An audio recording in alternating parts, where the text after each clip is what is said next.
ہاں انسان کو کسی سے پیار ہو جائے نا تو اپنے محبوب کو تحفے دیتا ہے. رب جانتا ہے دنیا میں بہت محب ایسے ہیں مجازی محبت والے. کوئی اپنے محبوب کو جب تحفہ دے گا یا تحفہ دینے کا دعویٰ کرے گا, کلیم کرے گا, محبوب تو چاہے, اکثر مجازی محبت والے کہتے ہیں محبوب تو چاہے تو تیرے پیار میں سب کچھ کر دوں. کیا کر دوں؟ ایسی باتیں کہہ دیتے ہیں, جانتے ہیں یہ کہنے کی باتیں ہیں, کر کوئی نہیں سکتا. ہاں دیکھیے ماشاءاللہ میں نے ابھی اشارہ, یہ بات صاحب اشارت کے لیے تھی, صاحب صراحت کے لیے نہیں تھی. میں آپ کی واہ پر آپ کو واہ کہتا ہوں. میں نے ابھی بات شروع ہی نہیں کی, منزل تک پہلے ہی پہنچ چکے ہیں.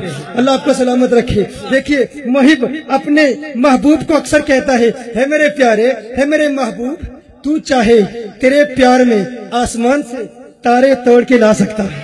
ہاں لیکن اللہ جانتا ہے کہ محب اپنے محبوب کو کہا کرے گا ہے میرے پیارے, ہے میرے محبوب, تو چاہے تو ایک مرتبہ کہہ, تو ایک مرتبہ حکم تو دے, تیرے پیار میں آسمان سے تارے توڑ کے لا سکتا ہوں, چاند توڑ کے لا سکتا ہوں. محب کہتے تو ہیں لیکن جانتے ہیں جھوٹ بول رہے ہیں, پتہ ہے جھوٹ بول رہے ہیں. کہتا ہر کوئی ہے, کرتا کوئی نہیں ہے. یہ کہنے کی باتیں ہیں, کرنے کی باتیں نہیں ہیں. کیا کبھی کسی نے آسمان سے تارے توڑ کے اپنے محبوب کو دیے ہیں؟ کبھی ایسا ہوا ہے؟ نہیں ہوا. رب جانتا ہے لوگ کہیں گے, ایسے محاورے بنیں گے, ایسی شاعری بھی ہوگی, لیکن یہ مجازی محبت والوں کے دعوے ہیں, ہے مجازی محبت والے. اللہ فرماتا ہے مجھے اپنے محبوب سے پیار ہے میرے محبوب. لوگ کہا کریں گے محبوب سے, محبوب تیرے پیار میں چاند لا سکتا ہوں, کہیں گے کرے گا کوئی نہیں, لیکن میرے محبوب ایک مرتبہ انگلی اٹھا کے دیکھ, تیرے پیار میں چاند کو 2 ٹکڑے نہ کر دوں. غلام ہے غلامی رسول میں جو ہونا عشق مصطفیٰ. یہ مقام ہے. جزاکم اللہ. اس وقت عشق کی پیاس ہے. کہا پانی تو نہیں پینا, ارے کہا پانی نہیں پینا, میں پانی پر ہی بات کر دیتا ہوں. ہاں جب عشق کی پیاس لگتی ہے تو پانی پھر وہ پیاس بجھا نہیں سکتا. دنیا کے سارے دریاؤں کا پانی دے دو, عشق کی پیاس دیدار مصطفیٰ سے بجھتی ہے. ہاں حضرت سیدنا یہاں پر ایک اور بات بتا دوں. علامہ اسماعیل حقی رحمت اللہ تعالی علیہ ایک پریشانی لاحق ہوئی, پریشان ہو گئے. دیکھا کہ جب مومن مرتا ہے نا, جب مومن مرتا ہے تو اس کی روح جب قبض کی جاتی ہے, بڑی آسانی سے قبض کی جاتی ہے, کوئی تکلیف نہیں ہوتی. حیران ہو گئے, پریشان ہو گئے, یہ کیسے ممکن ہے؟ ارے ہم نے تو لوگوں کو نزا کی سختیوں میں مبتلا ہوتے ہوئے دیکھا. ہاں آنکھیں نکل آتی ہیں, زبانیں باہر نکل آتی ہیں, چیخیں نکل آتی ہیں, بڑی تکلیف سے لوگ گزرتے ہیں. حیران تھے علامہ اسماعیل حقی رحمۃ اللہ تعالی. اسی پریشانی میں نیند آ گئی, سو گئے. قسمت نے انگڑائی لی. کونین کے والی, خسرو خوباں, سیاح لامکاں, نازش ہر دو جہاں, صلی اللہ علیہ وسلم نے دیدار کرایا. آقا کا دیدار کیا. آقا نے فرمایا سورہ یوسف کی تلاوت کر, سورہ یوسف کی تلاوت کر. پریشان تھے, حیران تھے کہ جب انسان مرتا ہے تو تکلیف کیسے نہیں ہوتی, یہ کیسے ممکن ہے؟ جب روح قبض کی جاتی ہے, جب انسان نزا کی سختی میں مبتلا ہوتا ہے تو یہ بڑی مشکل منزل ہے. آقا نے ارشاد فرمایا سورہ یوسف تلاوت کر. صبح اٹھے, آنکھ کھلی, سورہ یوسف تلاوت کر. تو پہلی آیت اس پر نظر پڑی, وہ کیا تھی؟ قطعنا ایدیہن. مصر کی عورتوں نے جب حضرت یوسف علیہ السلام کو دیکھا, ہاتھ میں سیب تھے, ہاتھ میں چھریاں تھیں, انگلیاں کٹ گئی. حسن یوسف میں ایسی مبہوت ہو گئی, حسن یوسف کو دیکھ کر ایسے بے ہوش ہو گئی, انگلیاں کٹ گئی, اف تک نہ کی, درد نہ ہوا, تکلیف نہ ہوئی. علامہ اسماعیل حقی نے بات سمجھ لی کہ حضور نے کس طرف اشارہ فرمایا ہے. میرے آقا کا اشارہ کس طرف تھا؟ فرمایا سورہ یوسف تلاوت کر لے. تو کہتا ہے مومن مرتا ہے تکلیف نہیں ہوتی. کہا اگر مصر کی عورتوں نے حسن یوسف کو دیکھا, یہ حسن یوسف ہی کا اثر تھا, انگلیاں کٹ گئی, درد ہوا, محسوس نہ ہوا. ارے حسن مصطفیٰ کا یہ اثر ہے. مومن جب دنیا سے جاتا ہے, مدینے والے کا چہرہ دیکھتا ہے, درد ہوتا ہے, محسوس نہیں ہوتا. نعرہ رسالت, نعرہ رسالت. یہ مقام ہے. جزاکم اللہ. یہ اس وقت عشق کی پیاس ہے. کہا پانی تو نہیں پینا, ارے کہا پانی نہیں کہنا، میں پانی پر ہی بات کر دیتا ہوں. ہاں جب عشق کی پیاس لگتی ہے تو پانی پھر وہ پیاس بجھا نہیں سکتا. دنیا کے سارے دریاؤں کا پانی دے دو، عشق کی پیاس دیدار مصطفیٰ سے بجھتی ہے. ہاں حضرت سیدنا یہاں پر ایک اور بات بتا دوں. علامہ اسماعیل حقی رحمت اللہ تعالی علیہ ایک پریشانی لائے، پریشان ہو گئے. دیکھا کہ جب مومن مرتا ہے نا، جب مومن مرتا ہے تو اس کی روح جب قبض کی جاتی ہے بڑی آسانی سے قبض کی جاتی ہے، کوئی تکلیف نہیں ہے. حیران ہو گئے، پریشان ہو گئے، یہ کیسے ممکن ہے؟ ارے ہم نے تو لوگوں کو نزع کی سختیوں میں مبتلا ہوتے ہوئے دیکھا. ہاں آنکھیں نکل آتی ہیں، زبانیں باہر نکل آتی ہیں، چیخیں نکل آتی ہیں، بڑی تکلیف سے لوگ گزرتے ہیں. حیران تھے علامہ اسماعیل حقی رحمۃ اللہ تعالی. اسی پریشانی میں نیند آ گئی، سو گئے. قسمت نے انگڑائی لی. کونین کے والی، خسرو خوباں، سیاح لامکاں، نازش ہر دو جہاں صلی اللہ علیہ وسلم نے دیدار کرایا. آقا کا دیدار کیا. آقا نے فرمایا سورہ یوسف کی تلاوت کر، سورہ یوسف کی تلاوت کر. پریشان تھے، حیران تھے کہ جب انسان مرتا ہے تو تکلیف کیسے نہیں ہوتی، یہ کیسے ممکن ہے؟ جب روح قبض کی جاتی ہے، جب انسان نزع کی سختی میں مبتلا ہوتا ہے تو یہ بڑی مشکل منزل ہے. آقا نے ارشاد فرمایا سورہ یوسف تلاوت کر. صبح اٹھے، آنکھ کھلی، سورہ یوسف تلاوت کر. تو پہلی آیت جس پر نظر پڑی وہ کیا تھی؟ قطعنا ایدیہن. مصر کی عورتوں نے جب حضرت یوسف علیہ السلام کو دیکھا، ہاتھ میں سیب تھے، ہاتھ میں چھریاں تھیں، انگلیاں کٹ گئی. حسن یوسف میں ایسی مبہوت ہو گئی، حسن یوسف کو دیکھ کر ایسے بے ہوش ہو گئی، انگلیاں کٹ گئی، اف تک نہ کی، درد نہ ہوا، تکلیف نہ ہوئی. علامہ اسماعیل حقی نے بات سمجھ لی کہ حضور نے کس طرف اشارہ فرمایا ہے. میرے آقا کا اشارہ کس طرف تھا؟ فرمایا سورہ یوسف تلاوت کر لے. تو کہتا ہے مومن مرتا ہے تکلیف نہیں ہوتی. کہا اگر مصر کی عورتوں نے حسن یوسف کو دیکھا، یہ حسن یوسفی کا اثر تھا. انگلیاں کٹ گئی، درد ہوا، محسوس نہ ہوا. ارے حسن مصطفیٰ کا یہ اثر ہے. مومن جب دنیا سے جاتا ہے، مدینے والے کا چہرہ دیکھتا ہے، درد ہوتا ہے، محسوس نہیں ہوتا. نعرہ رسالت، نعرہ رسالت. حضرت زیاد رضی اللہ تعالیٰ عنہ غزوہ احد میں زخموں سے چور چور ہیں، بڑی تکلیف میں ہیں، بڑی پریشانی میں ہیں، بہت درد محسوس کر رہے ہیں. درد اس قدر ہے، اس قدر شدید درد ہے کہ ان کی آواز دور دور تک پہنچ رہی ہے. اچانک سیدہ عائشہ رضی اللہ تعالیٰ عنہ حضرت زیاد رضی اللہ تعالیٰ عنہ کو دیکھتی ہیں، قریب آتی ہیں. ارے یہ تو عاشق مصطفیٰ ہیں، یہ تو حضور اکرم صلی اللہ علیہ وسلم کے عاشق ہیں.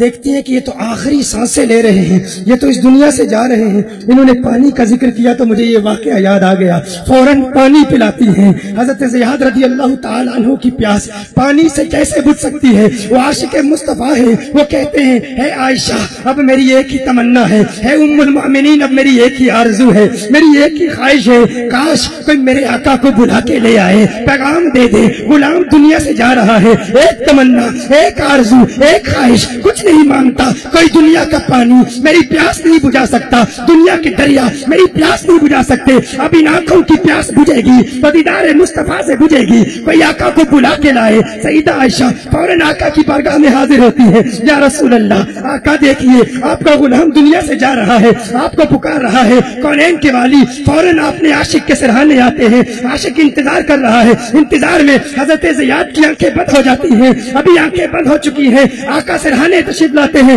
فرماتے ہیں دیکھ زیاد، دیکھ زیاد، تیرا پیار آ گیا ہے، تیرا محبوب آ گیا ہے. حضرت زیاد رضی اللہ تعالی عنہ کی جاتی ہوئی روح گویا اپنے محبوب کی آواز سن کے فوراً لوٹ آتی ہے. آنکھیں کھولتے ہیں، آقا کا دیدار کرتے ہیں، عرض کرتے ہیں یا رسول اللہ صلی اللہ علیہ وسلم، آقا آپ کی قدم بوسی کرنا چاہتا ہوں. بڑی تکلیف ہوتی ہے، جسم کو گھسیٹ کے آقا کے قدموں میں گر جاتے ہیں. کہتے ہیں رضیت باللہ ربا وبالاسلام دینا وبمحمد نبیا. آقا فرماتے ہیں اے زیاد کوئی آخری تمنا، کوئی آخری آرزو؟ حضرت زیاد کہتے ہیں یا رسول اللہ آقا ایک ہی تمنا ہے، ایک ہی آرزو ہے. اب یہی جملے مکمل نہیں ہوتے، زبان کی حرکت بند ہو جاتی ہے، کچھ مزید نہیں کہہ پاتے. آقا کے قدموں میں گر جاتے ہیں. گرتے ہوئے پھر ہمت جمع کرتے کرتے ہیں، ایک جملہ زبان سے نکلتا ہے جو قیامت تک آنے والے عاشقوں کے لیے معیار محبت بن جاتا ہے۔ وہ جملہ کیا ہے؟ حضرت زیاد کہتے ہیں فزتو برب الکعبہ، فزتو برب الکعبہ، فزتو برب الکعبہ۔ ارے لوگوں، تم سمجھتے ہو دولت حاصل کر لی تو کامیابی مل گئی، تم سمجھتے ہو عزت مل گئی تو کامیابی مل گئی، تم سمجھتے ہو نام مل گیا کامیابی مل گئی، شہرت مل گئی کامیابی مل گئی۔ اس دیوانے نے کہا، صحابی رسول نے کہا، عاشق مصطفیٰ نے کہا یا رسول اللہ، لوگوں کے لیے معیار کامیابی یہ ہے انہیں شہرت مل جائے، دولت مل جائے، عزت مل جائے، آپ کے دیوانے کے لیے کامیابی یہ ہے فزتو برب الکعبہ، آپ کے قدموں میں موت مل گئی، میں کامیاب ہو گیا۔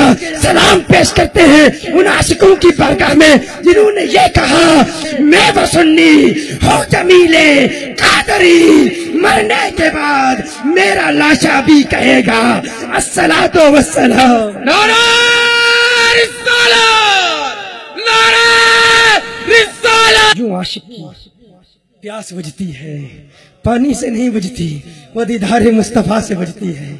یوں عاشق دنیا سے رخصت ہوتے ہیں۔ یہ بھی خیال گزرتا ہے کہ تم اتنی شان بیان کرتے ہو آقا کی، یوں عظمتیں بیان کرتے ہو، ایسا ممکن کیسے ہے کہ آقا کو اللہ اتنی عظمتیں عطا فرمائے؟ اب میں چونکہ یورپ میں رہتا ہوں، برطانیہ میں لیکچرز ہوتے ہیں، وہاں پر بے شمار مستشرقین اسلام پر اعتراض کرتے ہوئے جو کچھ وہ لکھتے ہیں، کچھ نام نہاد مسلمان بھی پڑھ کے اسی کو استعمال کرتے ہیں اور پھر اسلام پر تنقید کرتے ہیں، اور یہ کہہ دیا جاتا ہے کہ حضور اکرم صلی اللہ علیہ وسلم، ارے وہ تو ہماری طرح ہے، ہم میں اور ان میں فرق کیا؟ میں کہتا ہوں بھائی حضور اکرم صلی اللہ علیہ وسلم عام انسانوں کی طرح ہوں، یہ تو ہو ہی نہیں سکتا، ناممکن ہے۔ انبیاء بھی حضور کی شان کا مقابلہ نہیں کر سکتے، کوئی نبی بھی حضور کی شان کا مقابلہ نہیں کر سکتا، ناممکن ہے۔ اب یہ تھوڑا سا اس پانی سے رخ بدل گئے گفتگو کا، ہاں کچھ دیدار مصطفیٰ صلی اللہ علیہ وسلم کے حوالے سے دو چار باتیں عرض کر دیں۔ دیکھیے اللہ جل وعلا قرآن میں ارشاد فرماتا ہے وَإِذْ قُلْتُمْ يَا مُوسَىٰ لَن نُؤْمِنَ لَكَ حَتَّىٰ نَرَى اللَّهَ جَهْرَةً۔ حضرت موسیٰ علیہ السلام کی قوم نے موسیٰ علیہ السلام سے کہا تھا، ہے موسیٰ ہم اس وقت تک اللہ پر ایمان نہیں لائیں گے جب تک اللہ کو دیکھ نہ لیں، جب تک اللہ کو دیکھ نہ لیں اس وقت تک اللہ پر ہم ایمان نہیں لاتے۔ آج دنیا بھر میں آپ ہر طرف دیکھیں آپ کو غیر مسلموں کی عبادت گاہیں نظر آئیں گی، کہیں چرچز نظر آئیں گے، کہیں مندر نظر آئیں گے، گرجا گھر نظر آئیں گے، سینیگاگز نظر آئیں گے۔ یہ غیر مسلموں کی عبادت گاہیں کیا پیغام دے رہے ہیں؟ پیغام یہی ہے، اس میں تو کوئی شک نہیں، ہمیشہ سے لوگ اللہ کے متلاشی ہیں، اللہ کو تلاش ضرور کر رہے ہیں۔ اللہ کی تلاش، اللہ کی جستجو، اللہ کو دیکھنے کی تمنا، یہ انسان کی فطرت میں ودیت کر دی گئی ہے، رکھ دی گئی ہے۔ ہر چند کے جو لوگ تلاش کرتے رہے انہوں نے خطائیں کی، غلطی کی، تلاش نہیں کر پائے۔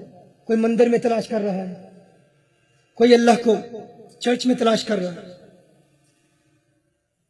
لوگوں نے ٹھوکر کھائی، اس میں کوئی شک نہیں، لیکن یہ بات تو ہے نا کہ ہمیشہ سے لوگوں کے اندر اللہ کی جستجو ہے، لوگ دیکھنا چاہتے ہیں، اللہ کے دیدار کی تمنا ہے، یہ آرزو ہر شخص میں ہمیشہ سے رہی ہے۔ اسی وجہ سے پوری دنیا میں مندر ہیں، دیگر عبادت گاہیں ہیں، اور ماضی کے انبیاء، ان کی امتیں اپنے انبیاء سے یہ سوال بھی کیا کرتے تھے، اگر آپ نے اللہ کو دیکھا ہے تو ہمیں بھی دکھاؤ، اگر آپ نے اللہ کو دیکھا ہے تو ہمیں بھی دکھاؤ۔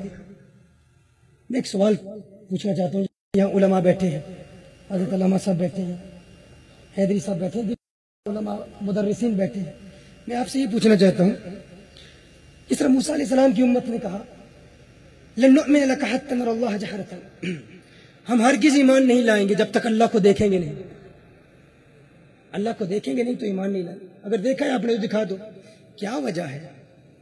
آخر کیا وجہ ہے؟ حدیث کا تمام ذخیرہ جمع کر کے دیکھ لو، اگر تمہاری نظر سے کوئی ایسی حدیث گزری ہے تو مجھے دکھا دو، میری اصلاح کر دو۔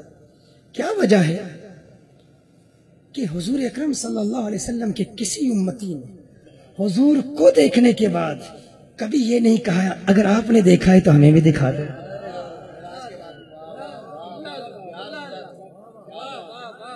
اب میں نہیں جانتا میری یہ بات ہوا میں پرواز کر گئی ہے تمہارے دلوں میں اتری ہے. میں دیکھنا چاہتا ہوں. میں بڑا شکی قسم کا خطیب ہوں. آپ کو یہ بھی بتا دوں مجھے شک لاحق ہو جاتا ہے. خام میں اگر دیکھوں نا کوئی گھور گھور کے دیکھ رہا ہے تو میری تقریر کا سارا رخ ہی بدل جاتا ہے. پہلے بڑی سمجھ کے سوچ کے بڑی احتیاط سے گفتگو کی جاتی ہے، لیکن کبھی اگر دیکھوں کہ کوئی صلح کلی بیٹھا ہے یا کوئی گستاخ بیٹھا ہے، میں دیکھتا ہوں. میں تحریریں جبینوں پر آپ کے ماتوں کی تحریریں پڑھا کرتا ہوں. میں دیکھتا ہوں میرے کس جملے سے کس کے کلیجے میں دراڑ آ جاتی ہے اور کس کے چہرے پہ بہار آ جاتی ہے. میں دیکھنا چاہ رہا ہوں کس کے چہرے پر بہار آ رہی ہے. میں پوچھنا چاہتا ہوں کبھی کوئی حدیث آپ کے ذہن میں ایسی ہے کہ کسی نے حضور کو دیکھنے کے بعد کہا ہو آقا آپ نے دیکھا ہے ہمیں بھی دکھا دو؟ نہیں، کیونکہ جس نے حضور کو دیکھا اس نے خدا کو دیکھ لیا. پنجابی شاعر کہتا ہے جنہ اکھاں دل پر ڈٹھا وہ اکھاں تک لیا. جنہ اکھاں طاہر صاحب پنجاب میں جاتے ہو ہندوستان میں نے پنجابی شعر پڑھے. لوگوں نے کہا ان کے لیے نہیں ہے، انہیں سمجھ میں نہیں آتے. مجھے بتایا گیا ہے کراچی والے کچھ پنجابی سمجھتے ہیں. شاعر کہتا ہے جنہ اکھاں دل بھر جٹھا او اکھاں تک لئیاں تو ملیا تے سجن بھی ملیا ہن آساں لگ پئیاں. تو ملیا تے سجن بھی ملیا ہن آساں لگ پئیاں. من رہانی فقد رہا الحق، جس نے مصطفیٰ کو دیکھا اس نے اللہ کے جلووں کو دیکھ لیا.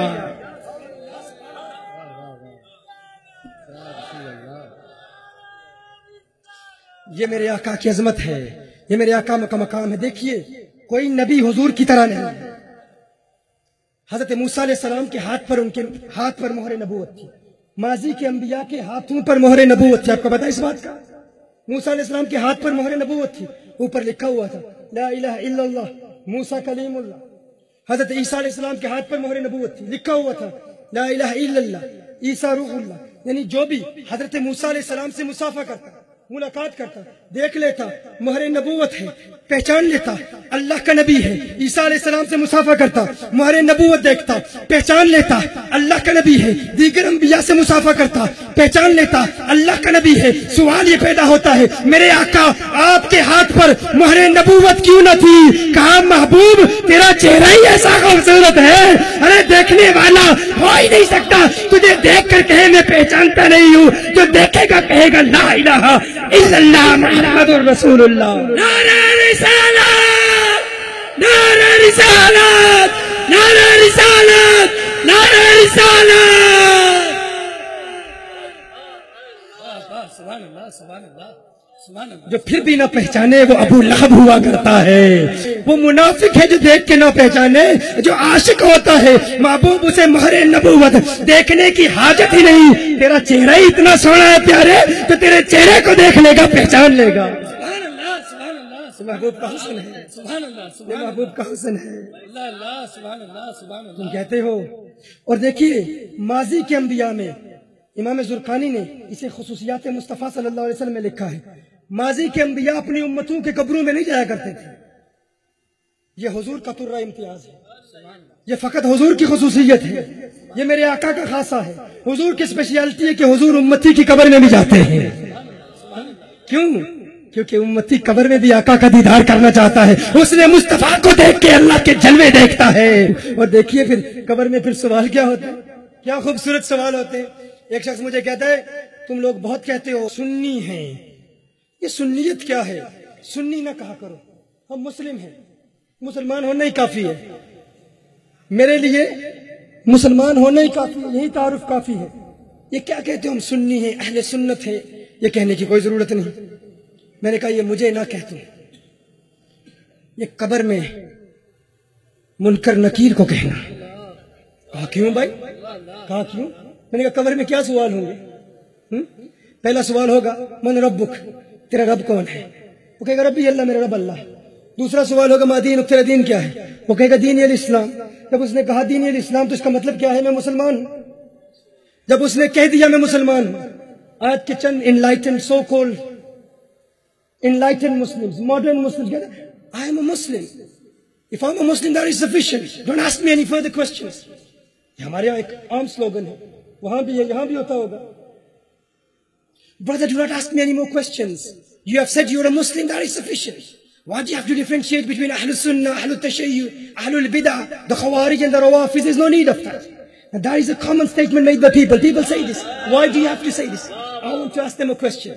This is an important question, and since the world media, the international media is recording this event, it's important that I clarify this issue. The greatest issue that we have, the problem that we have today, is the problem of terrorism. Islam is being stigmatized with terrorism. Why? Why is it happening? Because we have not isolated ourselves from the deviants, from the terrorists. Who are the terrorists? People who are the enemies of awliya, they are the terrorists. A wali cannot be a terrorist. A wali can never be a terrorist. Have you ever heard of a terrorist with the name of Chishtiya, Qadiriyya, Naqshbandiyya, Sorwardiyya, Shadiliyya, Rifa'iyya, Waisiyya? Never. It's impossible, because awliya Allah have nothing to do with terrorism. These are the people who serve humanity. They serve the creation of Allah Jalla wa Ala.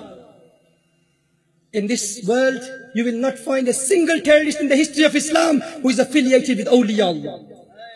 You will never find anyone. It's impossible. You will not find a single terrorist amongst the awliya Allah. And even from the muridun of awliya Allah. I'm not denying jihadis. Undoubtedly we have jihadis. But jihadis are not terrorists. We have jihadis in Ahlul Sunnah. Sultan Salahuddin Ayyubi himself was a great jihadi. Sultan Salahuddin Ayyubi was a Qadri. Half of his army was Qadri and half of his army were murid of Imam Ghazali rahmatullahi ta'ala. These are the true jihadis. So people say this, I am a Muslim, that is sufficient for me. یہاں پر ایک لطیفہ بھی بتا دوں آپ کو. ایک شخص میرے ساتھ جہاز میں سفر کر رہا تھا. مجھے کہتا ہے, یہ تم اپنے آپ کو کہتے ہو بھائی ہم صوفی ہیں, سنی ہیں, اہل سنت ہیں, یہ کیوں کہتے ہیں؟ اس کی کیا ضرورت ہے, اس کی کیا حاجت ہے؟ میں نے کہا بھائی حضور اکرم صلی اللہ علیہ وسلم نے ارشاد فرمائی امت 73 فرقوں میں بٹے گی, تقسیم ہوگی. اب حضور نے ارشاد فرما دیا ہے, اگر حضور کی بات کو مانتے ہیں تو تسلیم کرنا ہوگا کہ یہ ہوگا. ہم تو نہیں روک سکتے نا. حضور نے فرما دیا تقسیم ہوگی, اب ہم حضور کے خلاف کر سکتے ہیں؟ یہ ناممکن ہے. تقسیم تو ہوگی, اب ہم نے تلاش کرنا ہے اہل حق کون ہے, اہل بدعت کون ہے. یہ ہمارا کام. اس نے کہا نہیں, یہ مولویوں کی بات ہے, یہ جدید دنیا ہے, ہمیں مسلمان کہلوانا ہی کافی ہے, یہی ہماری آئیڈینٹی ہے. مجھے بھی تھکاوٹ تھی, تھکا ہوا تھا. میں نے کہا اب اس پر کیا وقت برباد کروں. وہ کہتے ہیں مورکھنو کی پند نصیحت, پتھرنو کے پالا, دودھ اندر کاگ نوہا, یہ انت کالے دا کالا. دودھ کے اندر کوا ڈال دے اس نیت سے کہ اس کا رنگ بدل جائے گا, وہ سفید نہیں ہوگا, وہ جیسا تھا ویسا ہی رہے گا. مورکھنو کی پند نصیحت, پتھرنو کے پالا, دودھ اندر کاگ نوہا, یہ انت کالے دا کالا. اس کا چونکہ ختم اللہ علی قلوبہم, میں نے کہا رہنے دو اس کو. میں سو گیا. جب ایئرپورٹ میں ہم پہنچے نا, تو وہاں پر آگے لوگ پھر وہ آفیسرز تھے, وہ پاسپورٹ چیک کرتے ہیں. میرا پاسپورٹ چیک کیا, مجھے دیکھا, اس نے مجھ سے کچھ چند سوالات کیے, کوسچنز کیے. تو میں نے جو جوابات تھے, ہمارا تعلق تحریک کنز الہدیٰ سے ہے, ہماری آرگنائزیشن, اکثر لوگ وہاں پر ایئرپورٹس پر جانتے بھی, ہمارے دورے پوری دنیا کے ہوتے ہیں. میں جب چلا گیا تو پولیس والے نے اسے پکڑا, اس سے سوالات شروع کر دیے. تیرا نام کیا؟ اس نے نام بتایا. کون سے فرقے سے تعلق؟ اس نے کہا میں مسلم ہوں. انہوں نے کہا وہ تو ہم بھی جانتے ہیں تو مسلم ہے. کون سی مسجد میں نماز پڑھتا ہے؟ کہاں نماز پڑھتا ہے؟ کہاں عبادت کرتا ہے؟ اس نے پہلے سمجھانے کی کوشش کی, انہیں بتانے لگا میں مسلم ہوں. اسے پتا تھا میرے ساتھ اس کی بحث ہو چکی ہے, میں تھوڑا سا آگے کھڑا تھا. آخر جب اس سے یہ شک لاحق ہوا, یہ ڈر ہوا کہ اب یہ کہیں مجھے گرفتار نہ کر لیں, کہیں ٹیررسٹ نہ کہیں, اس نے کہا وہ جو پیر صاحب جا رہے ہیں نا, جو ان کا عقیدہ ہے وہی سنی بریلوی میرا عقیدہ ہے, میرا عقیدہ وہی ہے. میں نے کہا عقل کے اندھے, جب ناموس مصطفیٰ کا مسئلہ تھا اس وقت تو خود کو مسلم کہتا تھا. اب جب دہشت کی آگ تیرے گھر کی دہلیز تک پہنچ گئی, اب تجھے سنی یاد آئے, اب تجھے اعلی حضرت یاد آئے, اب تجھے غوث اعظم یاد آئے, اب تجھے صوفی یاد آئے. میرے آقا کو اپنی ذات کے لیے استعمال کرنے والے سو کالڈ انلائٹن مسلم, تیرا دین سے کوئی تعلق ہی نہیں ہے. لبیک لبیک لبیک یا رسول اللہ, لبیک لبیک لبیک یا رسول اللہ, لبیک لبیک لبیک یا رسول اللہ, لبیک لبیک لبیک یا رسول اللہ, لبیک لبیک لبیک یا رسول اللہ, لبیک لبیک لبیک یا رسول اللہ.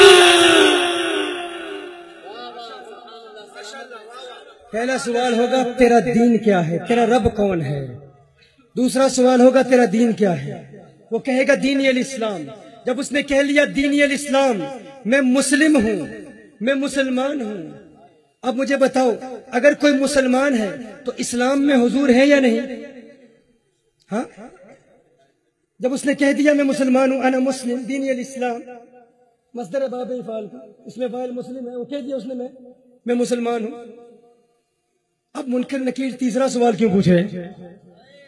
میں دیکھیے جب اس نے کہہ دیا میں مسلمان ہوں، تو مجھے کہتا ہے، میں کہتا ہوں تو کون ہے؟ میں مسلم ہوں۔ میں کہتا ہوں کیسا مسلم ہے؟ سنی ہے یا بدعقیدہ ہے؟ سنی ہے یا گستاخ رسول ہے؟ سنی ہے یا گستاخ صحابہ ہے؟ سنی ہے یا گستاخ اہل بیت ہے؟ اس نے کہا نہیں نہیں، میں مسلم ہوں، مزید سوال نہ پوچھو۔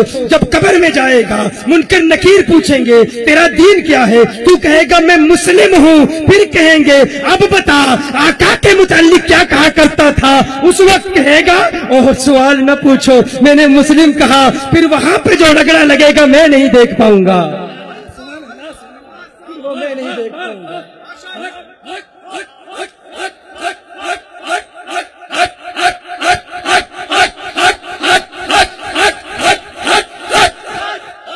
دینی الاسلام جب کہا میں مسلم ہوں، اب مزید سوال کی کوئی ضرورت نہیں ہے۔ ہاں، منکر نکیر سوال پوچھیں گے۔ وہ کیوں سوال پوچھیں گے؟ وہ جانتے ہیں بے شمار لوگ ایسے ہیں جو کہتے ہیں میں مسلم ہوں، حضور کو کیوں مانتے ہو؟ وہ کہتے ہیں اس لیے مانتے ہیں کیونکہ اسلام کا حکم ہے، اس لیے حضور کو مانتے ہیں، اس لیے اسلام کو نہیں مانتے کیونکہ حضور کا حکم ہے، حضور کو اس لیے مانتے ہیں کیونکہ اسلام کا حکم ہے۔ اکثر یہ جملہ کہا جاتا ہے، اکثر لوگ کہتے ہیں ان سے پوچھو حضور کو کیوں مانتے ہو؟ کہا اسلام کا حکم ہے۔ میں کہتا ہوں تمہارا یہ اعتراض کرنا، ہم حضور کو مانتے ہیں، بس اتنا مانتے ہیں جتنا اسلام کا حکم ہے، فقط اس لیے مانتے ہیں کیونکہ اسلام کہتا ہے حضور کو مانتے ہیں، لیکن حضور کا وہ احترام نہیں کرتے جو تم کرتے ہو، حضور سے وہ محبت نہیں کرتے جو تم کرتے ہو، حضور کی محفل میلاد نہیں مناتے جیسے تم مناتے ہو، عظمت مصطفیٰ کے ترانے نہیں الاپتے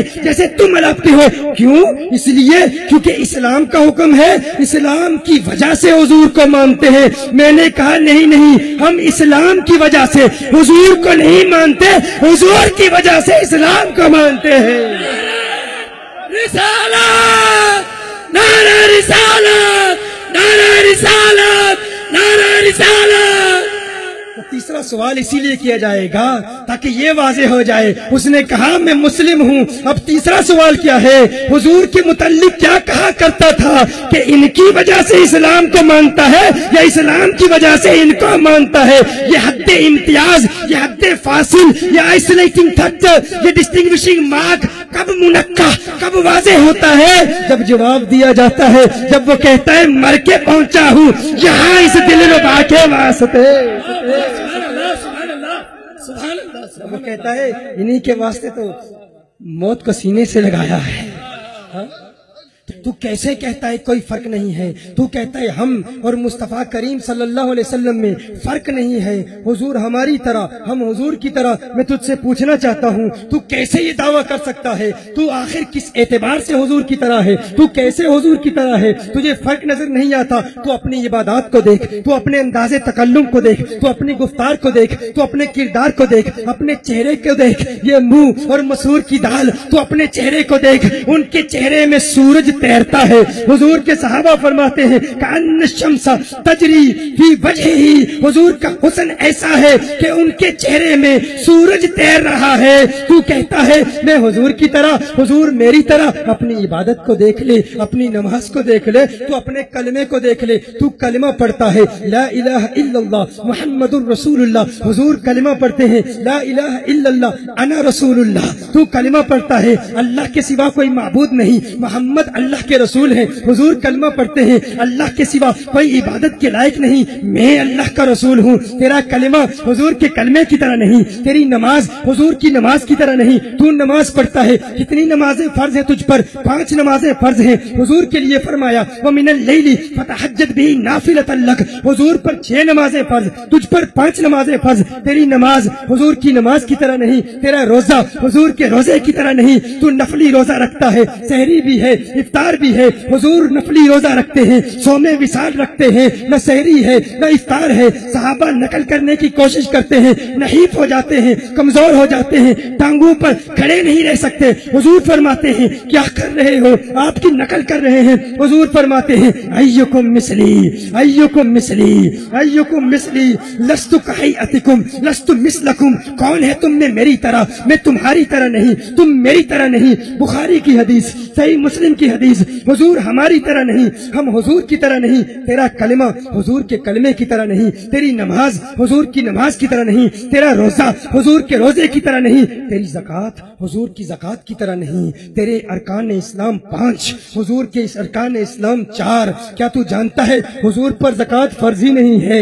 میرے ڈیٹیل لیکچرز ہیں اس موضوع پر کہ اسلام کے احکام کے پیچھے سبب کیا ہے، ہر کیوں کا جواب مقاصد شریعہ کی روشنی میں ہم بیان کرتے ہیں کہ فلاں حکم اگر ہے تو کیوں ہے، فجر میں اگر 2 رکعت فرض ہیں تو کیوں ہے، ظہر میں اگر 4 فرض ہیں تو کیوں ہے، اگر 2.5% زکوٰۃ فرض ہے تو کیوں ہے، 3% کیوں نہیں، فجر میں 3 رکعتیں کیوں نہیں، ظہر میں 3 رکعتیں کیوں نہیں، مغرب میں 4 رکعتیں فرض کیوں نہیں، کیوں کے جواب میں ہم بہت کچھ بیان کرتے ہیں، لیکن یہ نقطہ ذرا وزنی ہے، لیکن آج گل بہار میں بہار آ چکی ہے، آج گل بہار میں بہار آ چکی ہے، آج آج آج گولی مار کے پڑوس میں بہار آ چکی ہے، گولی مارنے والے ختم، دہشت گردی ختم، آج عاشقوں کی بہار ہے۔ اس خوبصورت میدان میں ایک انتہائی خوبصورت علمی نقطہ پیش کرتا ہوں، نقطہ وزنی ہے لیکن عاشق بیٹھے ہیں، اسے اٹھا لیں گے انشاءاللہ، مجھے یقین ہے اٹھا لیں گے، تیار ہو؟ دیکھو حضور پر زکوٰۃ فرض کیوں نہیں ہے، کبھی اس پر غور کرنے کی کوشش کی؟ حضور پر زکوٰۃ فرض کیوں نہیں ہے؟ زکوٰۃ فرض اس لیے نہیں ہے، زکوٰۃ ادا کیسے ہوتی ہے؟ ادائیگی فرض کے لیے، ادائیگی زکوٰۃ کے لیے یہ ضروری ہے کہ زکوٰۃ مالک کے ملک سے نکل کر قابض کے ملک میں آ جائے۔ زکوٰۃ اس وقت ادا ہوتی ہے جب مالک کے ملک سے نکل کر، کون میری بات سمجھ رہے ہیں؟ ہاتھ اٹھائیں مجھے پتہ چلے، ماشاءاللہ تو عوام بھی سمجھ رہے ہیں۔ مالک کی ملک سے نکل کر قابض کی ملک میں آ جائے تو زکوٰۃ ادا ہو جاتی ہے۔ دیکھیے، کیا ایک باپ اپنے بیٹے کو زکوٰۃ دے سکتا ہے؟ نابالغ بیٹے کو باپ زکوٰۃ دے سکتا ہے؟ کیوں؟ کہا الولد وما فی یدہ کان لأبیہ، الولد وما فی یدہ کان لأبیہ، بیٹا اور جو کچھ بھی بیٹے کے پاس ہے، بیٹا اور بیٹے کی ساری دولت وہ در حقیقت اس کے باپ ہی کی دولت ہوتی ہے۔ تو جب باپ اپنے بیٹے کو زکوٰۃ دے گا تو اس کے ملک سے نکلے گی نہیں۔ بات سمجھ رہے ہیں نا؟ باپ جب اپنے بیٹے کو زکوٰۃ دے گا، زکوٰۃ ادا کب ہوتی ہے؟ جب مالک کے ملک سے نکل کر، مالک کی ملکیت سے نکل کر قابض کی ملک میں آ جائے تو نکلنا ضروری ہے، نکلنا ضروری۔ باپ اپنے بیٹے کو زکوٰۃ دے گا، زکوٰۃ ادا نہیں ہوگی کیونکہ مالک کے ملک سے نکلی ہی نہیں، جب نکلی ہی نہیں تو ادا کیسے ہوگی؟ اسی طرح العبد وما فی یدہ کان لمولاہ، ایک غلام، ایک غلام جو کچھ بھی اس کا مال ہے، غلام کے پاس جتنا بھی مال ہے، جتنی بھی دولت ہے، در حقیقت اس کے آقا کی ہے، در حقیقت اس کے آقا کی ہے۔ اب کوئی آقا اپنے غلام کو مال دے گا، زکوٰۃ دے گا، تو وہ زکوٰۃ اس کی ملک سے نکلے گی ہی نہیں تو ادا کیسے ہوگی؟ یار کیسے سمجھدار لوگ ہو تم، ماشاءاللہ بہت جلد بات کو سمجھ جاتے ہو۔ تمہیں پتا ہے آقا اپنے غلام کو زکوٰۃ دے، ادا نہیں ہوتی، غلام بھی اس کا مال بھی اس کا، آقا پر زکوٰۃ فرض اس لیے نہیں ہے، ادا کریں گے تو کس کو ادا کریں گے؟ ساری کائنات آقا کی غلام ہے۔ نعرہ رسالت، نعرہ رسالت،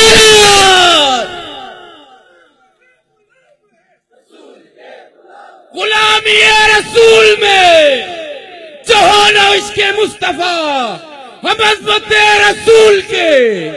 پتا چلا ان پر زکوٰۃ فرض ہی نہیں، تیرا کلمہ آقا کے کلمے کی طرح نہیں، تیری نماز آقا کی نماز کی طرح نہیں، تیرا روزہ آقا کے روزے کی طرح نہیں، تیری زکوٰۃ آقا کی زکوٰۃ کی طرح نہیں۔ تو اپنی اولاد کو دیکھ، اپنی فیملی کو دیکھ، تو اپنی ازواج کو دیکھ، اپنی زوجہ کو دیکھ، اور آقا کی ازواج مطہرات کو دیکھ، وہ تو امہات المؤمنین ہیں۔ ان کے لیے ارشاد فرمایا یا نساء النبی لستن کاحد من النساء، ہے میرے محبوب کی ازواج مطہرات، تم عام عورتوں کی طرح نہیں. میں کہتا ہوں آقا کی ازواج مطہرات اگر عام عورتوں کی طرح نہیں تو آقا عام انسانوں کی طرح کیسے ہو سکتے ہیں؟ ارے تیری زوجہ آقا کی ازواج مطہرات کی طرح نہیں. تو اپنے آپ کو دیکھ، اپنے جسم کو دیکھ، اپنے اعضاء کو دیکھ، اپنے ہاتھوں کو دیکھ، اپنی انگلیوں کو دیکھ، اپنی آنکھوں کو دیکھ، اپنے تھوک کو دیکھ، ذرا تھوک کر دیکھ. تیرے تھوک کو جو دیکھے گا نفرت محسوس کرے گا، کراہت محسوس کرے گا، متنفر ہو جائے گا. تیرے تھوک پر کوئی تھوکنے کے لیے تیار نہیں.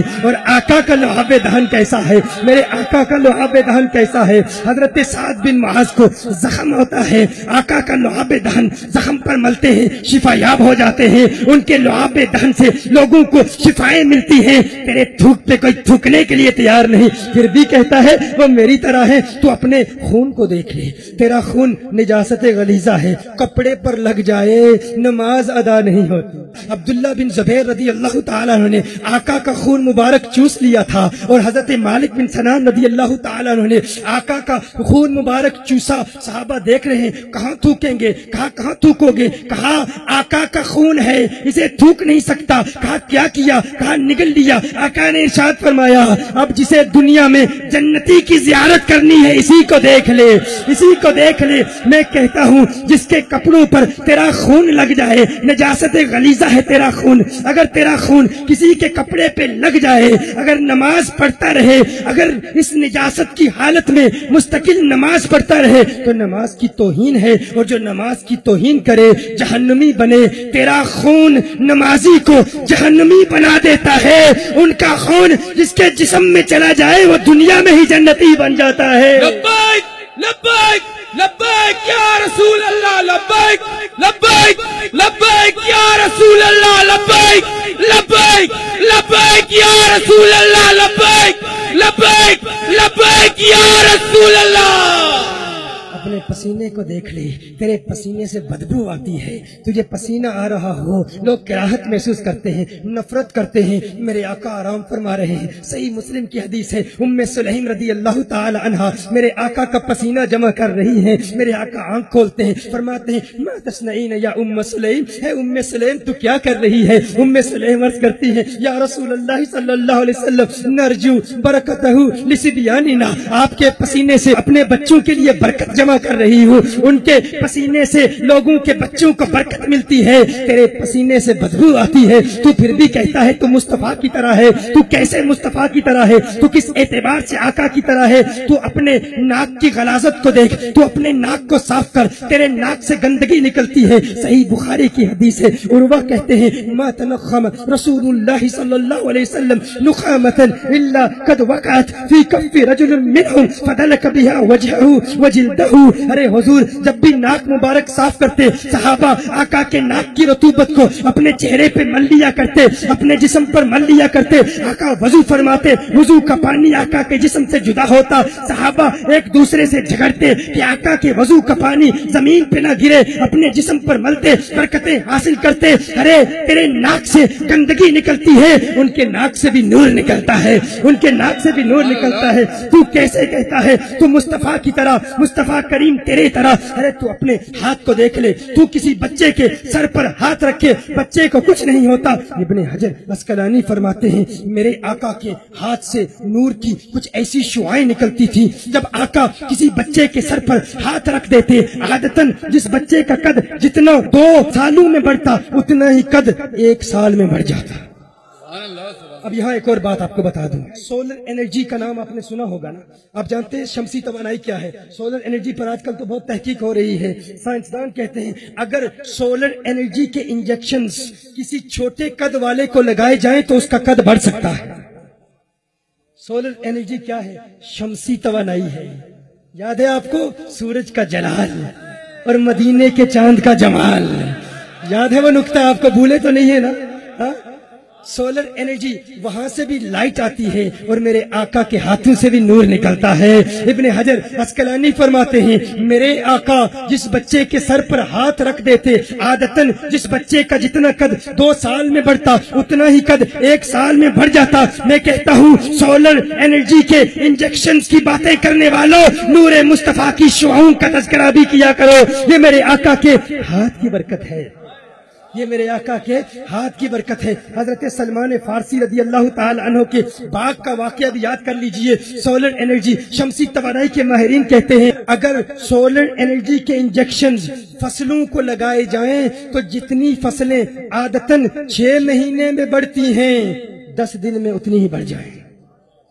10 دن میں، کیونکہ یہ نور کی طاقت ہے، یہ شمسی توانائی کی طاقت ہے۔ حضرت سلمان فارسی رضی اللہ تعالی عنہ کے باغ میں 299 تناور درخت تھے۔ ایک درخت، ایک پودا چھوٹا تھا، میرے آقا نے اس پودے کو ہاتھ لگایا، اس پودے کو اکھیڑا، نکالا، پھر لگا دیا۔ میرے آقا کے ہاتھ سے نکلتی ہوئی نورانی شعاؤں کی برکت تھی، وہ پودا چند لمحوں میں ہی ان 299 پودوں کی طرح تناور درخت بن گیا۔ میں کہتا ہوں شمسی توانائی کا ذکر کرنے والوں، نور مصطفیٰ کے سائنٹیفک دلائل بھی سوچا کرو، ان پر بھی غور کیا کرو۔ ایکس ریز کے بارے میں کبھی آپ نے غور کیا یہ ایکس ریز کیا ہے؟ یہ ایکس ریز کیا ہے؟ جرمن فلسفر ایک ڈاکٹر ولہم، اس نے تحقیق کی، اس نے دیکھا کہ یہ جو الیکٹرو میگنیٹک ریڈیشن جب ہائی انرجی ان میں پیدا ہو جاتی ہے روشنی میں، تو کسی لکڑی پر جب یہ روشنی، اس نے دیکھا سبز روشنی کی شعائیں پھیلی ہوئی ہیں، لکڑی پر پڑتی ہیں، اس کو ٹرانسپیرنٹ بنا دیتی ہیں۔ وہ روشنی لکڑی کو ٹرانسپیرنٹ بنا دیتی ہے، لکڑی میں سے گزر جاتی ہے، پھر دیکھا میٹل میں سے گزر جاتی ہے۔ ایک دن اتفاق سے اس کا ہاتھ لگا، دیکھا ایک جانب سایہ ہے، دوسری جانب اس کی ہڈیوں کی پکچر بن گئی۔ یہ روشنی اگر بہت تیز شعائیں ہوں اس کی، کسی چیز پر پڑتی ہے تو اس کو ٹرانسپیرنٹ بنا دیتی ہے، سی تھرو بنا دیتی ہے۔ آپ نے دیکھا ایکس رے ہوتے ہیں تو آپ کے جسم پر اسی روشنی کی وجہ سے آپ کے اندر آپ کی ہڈیوں کی تصویریں بن جاتی ہیں۔ ایکس رے ہوتے ہیں نا، اتنا سب جانتے ہیں۔ میں ٹیکنیکل اصطلاحات استعمال نہیں کرتا، صرف اتنا بتانا چاہتا ہوں جب میرے آقا کا میلاد ہوا، سیدہ آمنہ فرماتی ہیں نور کی شعائیں نکلی، کیا اثر ہوا؟ کہا میں مکے میں تھی اور مکے سے میں نے شام کے محلات دیکھ لیے۔ آقا آپ دنیا میں آئے، آپ کی والدہ نے شام کے محلات کیسے دیکھ لیے؟ مکہ المکرمہ کے گرد بڑے بڑے پہاڑ ہیں۔ کہا ایکس رے والوں تم کہتے ہو ہم ماڈرن دنیا کے ماننے والے ہیں، جدید تحقیقات کے ماننے والے ہیں، میں کہتا ہوں یہ عاشقوں کی محفل ہے، یہاں قرآن بھی پیش کیا جاتا ہے، حدیث بھی پیش کی جاتی ہے، یہاں سائنٹیفک فیکٹ سے بھی غیر مسلموں اور بدعقیدہ لوگوں کے منہ بند کیے جاتے ہیں۔ اگر ایکس رے کی روشنی اتنی طاقتور ہے کہ انسان کے جسم کو سی تھرو بنا دیتی ہے، ٹرانسپیرنٹ بنا دیتی ہے، میٹل سے گزر جاتی ہے، تو میرے آقا کے نور کی شعاؤں کا اثر یہ تھا کہ میرے آقا کی نور کی شعاؤں نے ان پہاڑوں کو ٹرانسپیرنٹ بنا دیا، ان پہاڑوں کو ٹرانسپیرنٹ بنا دیا۔ سیدہ آمنہ نے میرے آقا کے نور کو دیکھا، اس نور کا اثر سیدہ آمنہ کی آنکھوں پر ایسا ہوا، بیٹی مکہ میں ہے اور شام کے محلات کو دیکھ رہی ہے۔ میں کہتا ہوں جو نور مصطفیٰ کو دیکھے وہ مکہ میں ہو، شام کو دیکھ لے، آقا کا نور مدینے میں ہے اور کراچی والوں کی محفل کو دیکھ رہا ہے۔ نعرہ تکبیر، نعرہ رسالت، نعرہ غوثیہ، علماء اہل سنت۔ تیرے ہاتھ میرے آقا کے ہاتھ کی طرح نہیں، تو پھر کیسے کہتا ہے تو آقا کی طرح ہے؟ تو اپنا ہاتھ اٹھا، دیکھتے ہیں تیرے ہاتھ سے پانی نکلتا ہے کہ نہیں۔ میرے آقا ایک برتن میں ہاتھ ڈالتے، ساری بخاری کی حدیثیں پیش کر رہا ہوں، صحیح بخاری کی حدیثیں پیش کر رہا ہوں، جسے بخاری کا بہت بخار ہے وہ ان حدیثوں کو نوٹ کر لے، جو کہتا ہے میں آقا کی طرح، آقا میری طرح۔ صحیح بخاری کی حدیثیں نوٹ کر لو۔ میرے آقا کی انگلیوں سے پانی کے فوارے نکل رہے ہیں، آقا اپنا ہاتھ اس برتن میں ڈالتے ہیں، ہاتھ نکالتے ہیں، آقا کی انگلیوں سے فواروں کی طرح پانی نکل رہا ہے۔ کیسے نکلا؟ میں کہتا ہوں تو بھی ہاتھ ڈالنا کسی برتن میں، تو ہاتھ مارتا رہے گا، تیرا ہاتھ زخمی ہو جائے گا، خون تو نکلے گا، پانی نہیں نکلے گا، کیونکہ تو مصطفیٰ کی طرح نہیں ہے، تیرا ہاتھ میرے آقا کے ہاتھ کی طرح نہیں۔ ایک مرتبہ میرے آقا نے ایک صحابی کو ایک چھڑی دی، رات کی تاریکی میں ایک چھڑی دی، چھڑی پر میرے آقا کا ہاتھ لگا، آقا کے ہاتھ کے نور سے ایسی شعائیں نکلی وہ چھڑی خود نور بن گئی۔ ارے جن کے ہاتھوں کی برکت سے چھڑی نور بن جاتی ہے وہ خود نور کیوں نہیں ہے؟ میرے آقا نماز کسوف ادا کر رہے ہیں. صحابہ کہتے ہیں آقا نے ہاتھ بڑھایا. نماز کے بعد آقا سے پوچھتے ہیں یہ ساری باتیں ابھی تک فقط آقا کے ہاتھ کے متعلق عرض کر رہا ہوں, فقط آقا کے ہاتھ, آقا کی انگلیاں, آقا کی انگلیوں کے اشاروں کے حوالے سے بات کر رہا ہوں. صحابہ دیکھ رہے ہیں آقا نے ہاتھ بڑھایا. نماز کے بعد صحابہ پوچھتے ہیں یا رسول اللہ صلی اللہ علیہ وسلم آقا آپ نے ہاتھ کیوں بڑھایا تھا؟ حضور نے ارشاد فرمایا, معروف حدیث ہے, فرمایا میں نے اپنا ہاتھ جنت میں پہنچا دیا تھا. ایک خوشہ تھا, اگر توڑ کے لاتا تم ساری زندگی کھاتے رہتے, میں بقیت الدنیا, دنیا ختم ہو جاتی, وہ خوشہ ختم نہیں ہوتا. میں کہتا ہوں اس زمین سے پہلا آسمان 500 سال کی مسافت پر ہے, دوسرا آسمان مزید 500 سال کی مسافت پر ہے, 7 آسمان ہیں, 3500 سال کی مسافت اس زمین سے, 7 آسمان, پھر آگے سدرۃ المنتہا, پھر آگے جنت. آقا مدینۃ المنورہ سے ہاتھ بڑھاتے ہیں, ان کا ہاتھ جنت تک پہنچ جاتا ہے, مدینۃ المنورہ سے کراچی تک کیوں نہیں پہنچ سکتا؟ نعرہ رسالت، نعرہ رسالت. کی توہین کرتا ہے, لوگ پریشان ہو جاتے ہیں, پریشان ہو جاتے ہیں. ارے اتنے سخت جملے کیوں کہتے ہو؟ وہ بھی تو انسان ہیں. میں کہتا ہوں مانا کہ وہ نازک ہیں, نازوں سے پلے ہیں. سننا, مانا کہ وہ نازک ہیں, نازوں سے پلے ہیں. ہم کیوں نہ جلائیں ان کو, ہم بھی تو جلے ہیں, ہم بھی تو جلے ہیں. ارے وہ حسد کی آگ میں جلتے ہیں, ہم عشق کی آگ میں جلتے ہیں. وہ حسد کی آگ میں جلتے ہیں, ہم عشق کی آگ میں جلتے ہیں. میرے غریب نواز عطا رسول فی الہند خواجہ خواجگاں خواجہ معین الدین چشتی اجمیری فرماتے ہیں جسے محمد عربی سے عشق ہو جاتا ہے وہ عشق کی آگ میں اس طرح جلتا ہے, کوئی غیر اس کے دل میں آئے جل کے راکھ ہو جاتا ہے. میں کہتا ہوں تم حسد کی آگ میں جلتے ہو, ہم عشق کی آگ میں جلتے ہیں. تمہیں تمہاری جلن مبارک, ہمیں ہماری جلن مبارک. اور دیکھتے ہیں کس کی جلن کس کو کہاں تک پہنچاتی ہے. رب کعبہ کی قسم, تمہارے حسد کی جلن تمہیں جہنم تک پہنچائے گی, ہمارے عشق کی جلن ہمیں جنت تک پہنچائے گی, کیونکہ ہم رسول اللہ کے, جنت رسول اللہ کی. نعرہ رسالت، نعرہ. میرے ہاتھ ان کے ہاتھوں کی طرح نہیں. ان کے پاؤں کو دیکھ لے, اپنے پاؤں کو دیکھ لے. تو پرواز کرنا چاہے تو تجھے ایئرپورٹ کے چکر لگانے پڑتے ہیں, ٹکٹ خریدنا پڑتا ہے. میرے آقا پرواز کریں, وہ پاؤں اٹھائیں, پاؤں اٹھائیں. تو ذرا پاؤں اٹھا کے دیکھ, پاؤں اٹھا. زمین کی گریوٹی, مجھے کہا گیا تھا سینکڑوں نوجوان کالجز اور یونیورسٹی سے آئیں گے, ان کے بڑے اشکال ہیں, 1-2 سوال بھی پچ چکے ہیں. گریوٹی کو جانتے ہو گریوٹی کیا ہے؟ کشش ثقل, ہر چیز اپنی اصل کی طرف لوٹتی ہے. ہماری اصل کیا ہے؟ یہی مٹی ہے, یہی زمین ہے. ہم اپنے پاؤں زمین سے اٹھاتے ہیں, زمین کی کشش ثقل ہمیں واپس اپنی طرف لے جاتی ہے. ایسا ہوتا ہے نا, ہر شخص یہ جانتا ہے, ہر شخص یہ مانتا ہے. زمین کی کشش ثقل ہمیں واپس زمین کی طرف لے جاتی ہے, کیونکہ یہی زمین ہماری اصل ہے. ہم اپنی اصل کی طرف لوٹتے ہیں, ہر شخص اپنی اصل کی طرف لوٹتا ہے. ہم پرواز کرنا چاہیں پرواز نہیں کر سکتے, لیکن میرے آقا پاؤں اٹھاتے ہیں, 7 آسمانوں کو چیرتے ہوئے, سدرۃ المنتہا سے گزرتے ہوئے ما فوق العرش تک کیسے پہنچتے ہیں؟ کیونکہ ہماری اصل یہ ہے, ہم اپنی اصل کی طرف لوٹتے ہیں. ان کی حقیقت کیا ہے؟ وہ اپنی حقیقت کی طرف لوٹتے ہیں. کس کی طرف لوٹتے ہیں؟ نہ حلیمہ بھید کھلا ہے یہ, نہ مقام چونو چرا ہے یہ. تو خدا سے پوچھ وہ کون تھا تیری بکریاں جو چرا گیا؟ تو پوچھتا ہے وہ کون ہے, کہاں سے آئے, کدھر گئے؟ تجھے سمجھ نہیں آئی؟ بریلی کا کلندر سمجھاتا ہے وہی ہے اول, وہی ہے آخر, وہی ہے ظاہر, وہی ہے باطن. اسی کے جلوے, اسی سے ملنے, اسی سے اس کی طرف گئے تھے. اسی کے جلوے, اسی سے ملنے. تیرے ہاتھ ان کے ہاتھوں کی طرح نہیں, تیرے پاؤں ان کے پاؤں